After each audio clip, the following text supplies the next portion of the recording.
arek-arek, gimana nih kabar kalian? Semoga diberi kesehatan serta rezeki yang berlimpah. Mimin mau tanya nih, gimana jadinya jika kalian memiliki kekuatan super?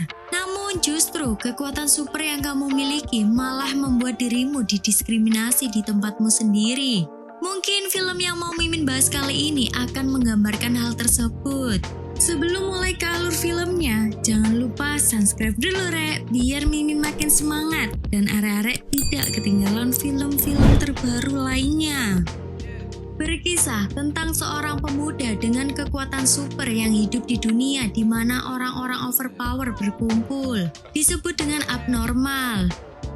Namun hal tersebut tidak membuat orang-orang spesial itu mendapat perlakuan yang spesial juga. Justru sebaliknya, mereka mendapat larangan khusus agar tidak menggunakan kekuatan mereka. Jika mereka memaksa untuk menggunakan kekuatannya, akan langsung ditembak rek. Dan film Code 8 pun dimulai.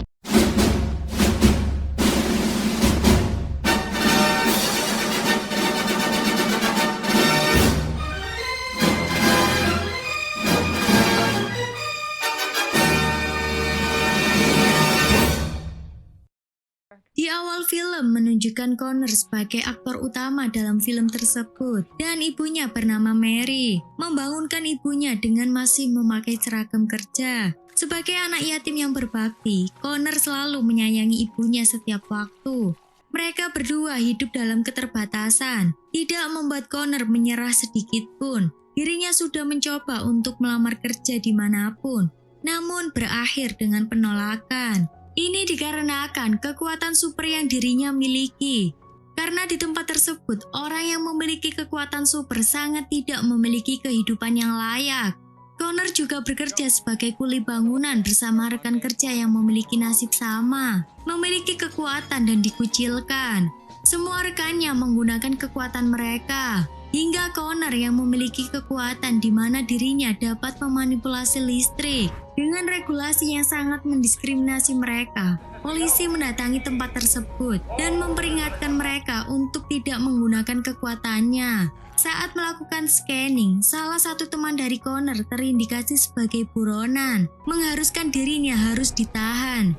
Namun dalam upaya tersebut orang itu melawan dan berusaha kabur. Naas, dia harus berakhir terbunuh oleh robot guardian milik polisi. Di tempat lain menunjukkan semua pasukan aparat mengepung sebuah hotel yang diyakini ada anak buah seorang bandar obat terlarang bernama Marcus. Polisi mengerahkan robot guardian untuk segera menangkapnya. Dengan teknologi canggih dari si robot memudahkan aparat berhasil menangkap orang tersebut. Dan dua polisi yang memimpin target operasi itu bernama Park dan Davis. Mereka juga menemukan orang-orang yang menjadi korban dari pembuatan obat ilegal tersebut. Setelah penangkapan tersebut, polisi juga menghimbau agar semua orang berhati-hati dan mereka juga akan berusaha menjaga lingkungan dengan baik. Dalam film Code 8, pesaing bukanlah kekuatan super yang dimiliki para karakter, melainkan obat terlarang yang digunakan untuk mendapatkan kekuatan super secara ilegal. Para pengguna pesaing berharap bisa memiliki kemampuan layaknya para abnormal. Sebutan bagi yang punya kekuatan super gitu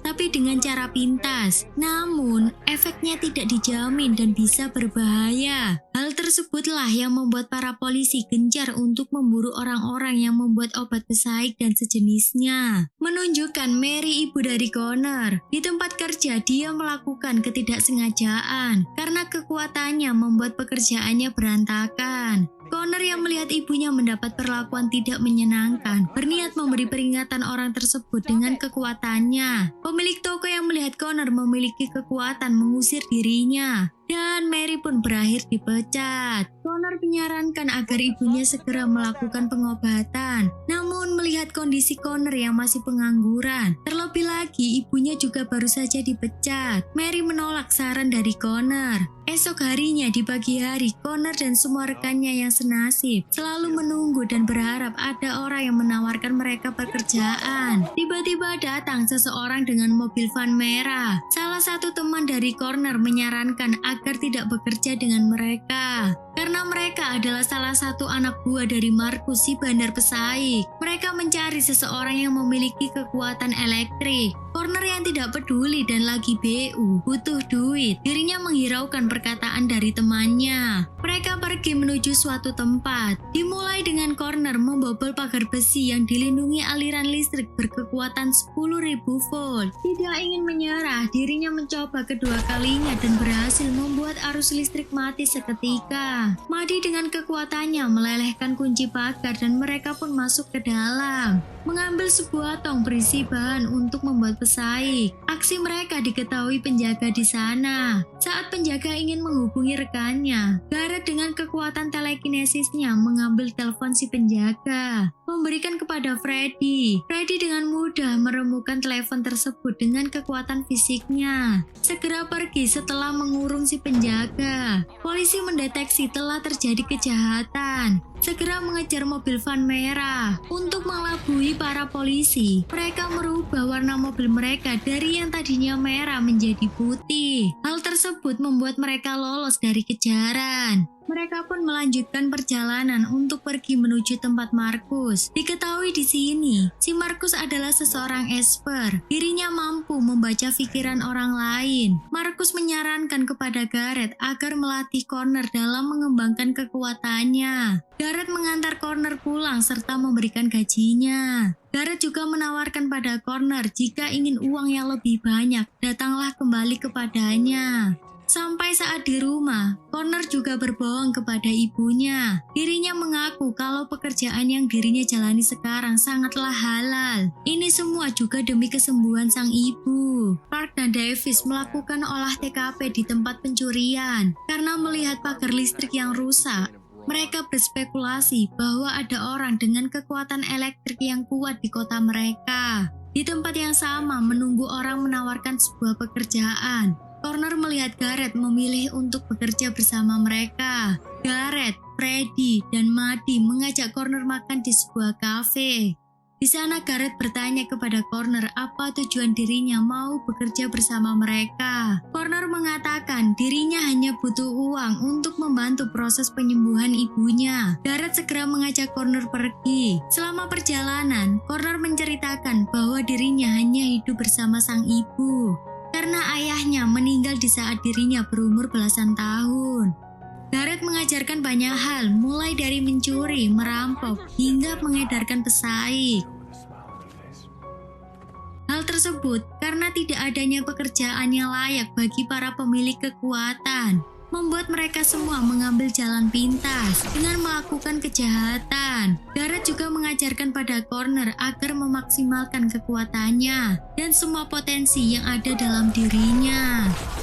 Park dan Davis mengawasi gerak-gerik Connor. Mereka juga curiga dengan Connor karena dirinya satu-satunya orang yang memiliki potensi besar. Mengingat dulu ayahnya termasuk penjahat dengan kekuatan elektrik yang hebat. Gareth juga berencana membobol sebuah bank. Dirinya menjelaskan sistem keamanan bank mulai dari CCTV serta pemindai berangkas yang hanya bisa disabotase dengan kekuatan Connor. Mereka hanya punya waktu 7 menit sebelum drone polisi mendeteksi aksi mereka. Malam harinya, mereka memulai aksi mereka. Connor mencoba mensabotase sistem keamanan bank. Setelah mereka masuk ke dalam berangkas, mereka hanya menemukan beberapa sisa uang. Ternyata semua uang yang ada di dalam sudah dipindahkan oleh pihak bank. Polisi datang dan memperingatkan mereka agar tidak melawan. Sebelum robot polisi diluncurkan, Connor lebih dulu berhasil menghancurkan sistem drone. Mereka berhasil kembali dengan uang yang di luar target mereka. Tiba-tiba salah satu anak buah dari rival bisnis Markus melepaskan tembakan ke arah Markus. Beruntungnya, si botak tangan kanan Markus berhasil membentengi. Connor yang berada di lokasi juga terkena sabetan pisau dari orang itu. Orang tersebut berhasil dilumpuhkan dengan beberapa tembakan di kepalanya oleh si botak. Setelah kejadian itu, Connor bertemu salah satu anak buah dari Markus bernama Nia. Dengan kekuatannya, Nia menyembuhkan luka Connor. Melihat hal tersebut, Connor sangat takjub. Connor kembali ke rumah dengan melihat sang ibu yang begitu marah mengetahui Connor berbohong tentang pekerjaannya, membuat Mary down dan harus dilarikan ke rumah sakit. Dokter di sana menjelaskan bahwa ibunya harus segera dioperasi karena penyakit tumor otak yang dideritanya sudah sangat parah. Mengetahui biaya operasi yang sangat mahal, Connor sangat mumet dengan situasinya. Di saat lagi mumet-mumetnya, dirinya malah bertemu Park dan Davis, menginterogasi Connor tentang kecurigaan mereka terhadapnya akan keterlibatan Connor dalam perampokan bank. Namun Connor menyangkal hal tersebut. Park memutuskan melepaskan Connor karena tidak memiliki banyak bukti yang mengarah kalau Connor terlibat dalam kejahatan tersebut. Setelah dirinya dibebaskan, Garrett serta Connor kembali bertemu dengan Marcus untuk meminta pekerjaan. Mengingat biaya operasi ibunya sangat mahal, Marcus menawarkan sebuah pekerjaan kepada mereka untuk kembali mencuri pesaing yang sudah diamankan oleh pihak polisi. Namun, Connor ingin Nia ikut bersamanya jika sudah mendapatkan barang tersebut. Ini karena Connor tahu dengan kekuatan Nia, dirinya yakin dapat menyembuhkan ibunya tanpa perlu melakukan operasi. Lain halnya dengan Garrett yang ingin pembagian keuntungannya secara adil. Marcus setuju dengan persyaratan dari mereka berdua. Sebagai pemimpin kartel, Marcus seakan memiliki rencananya sendiri. Garrett menjelaskan bahwa mobil pembawa pesaing akan mendapat penjagaan ketat. Setelah dirinya mempresentasikan semua rencananya, mereka segera bergegas untuk bergerak. Semua orang bersiap di posisi masing-masing. Madi segera mengabarkan bahwa mobil sudah bergerak menuju zona larang terbang. Hal tersebut membuat drone tidak dapat melintas area tersebut, membuat keamanan mereka sedikit berkurang. Garrett menghadang mobil dengan berpura-pura sebagai petugas kebersihan, memberi waktu untuk Connor mengeluarkan semua kekuatannya.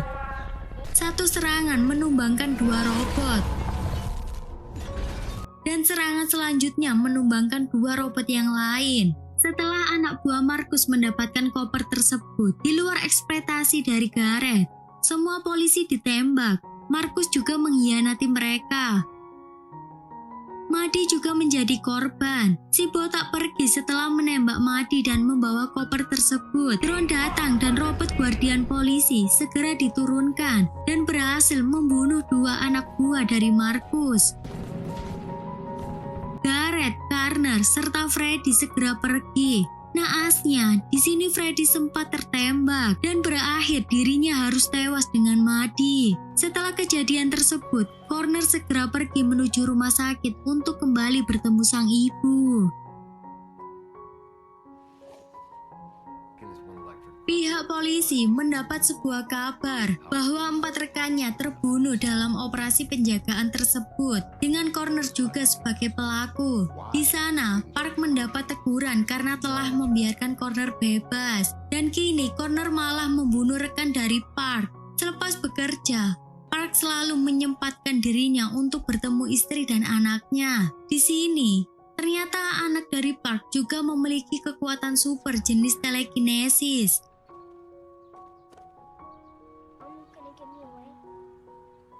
Tiba-tiba Park mendapat sebuah surat dari teman Connor yang mengharuskan dirinya bertemu Connor.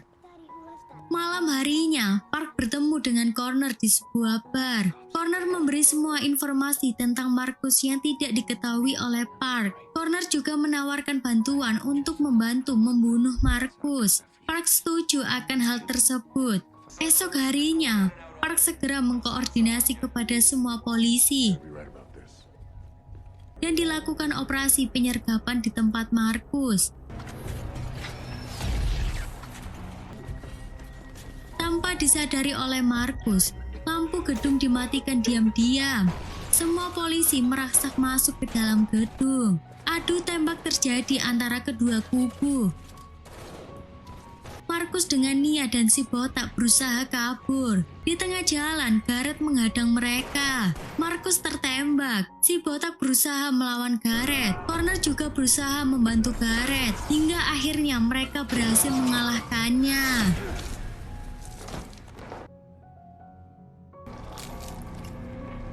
Connor meminta tolong kepada Nia agar dirinya mau menyembuhkan ibunya. Namun, faktanya di sini Nia tidak benar-benar menyembuhkan luka orang lain, tapi dia hanya memindahkan rasa sakit orang lain kepada dirinya. Ini terlihat saat Nia menunjukkan luka dari Connor yang berpindah ke tubuhnya. Dengan kata lain, dirinya yang akan menanggung rasa sakit dari luka orang lain. Connor tidak peduli akan hal tersebut dan memaksa Nia untuk segera ikut dengannya. Di rumah sakit, Nia berusaha menyembuhkan Mary. Di luar batas dari kekuatannya, terlihat dari dirinya yang tidak mampu menahan rasa sakit dari penyakit Mary. Karena tidak tega, Connor menghentikan Nia.